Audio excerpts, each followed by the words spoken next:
जो अपने माता पिता को कोसता उसका दिया बुझ जाता और घोर अंधकार हो जाता है। जूइश सेजेस कहते हैं कि इजराइल के अंदर ऐसा कोई बेटा नहीं होता था जो अपने माता पिता को कोसे। तो ये बेटा कहां से उत्पन्न हुआ?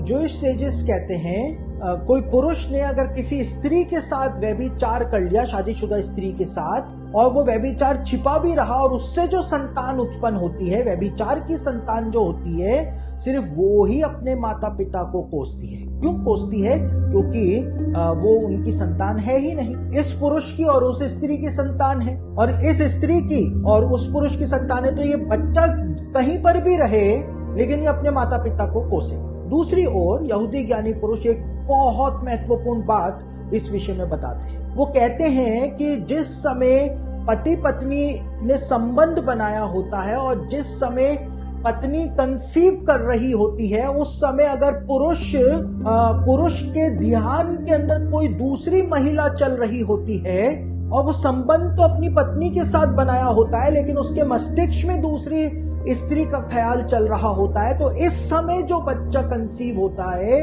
वो ऐसा ही होता है जो अपने माता पिता को बड़े होकर के श्राप देता है, कोसता है, मारता पीटता है। ये यहूदी ज्ञानी पुरुषों के विचार रहे हैं।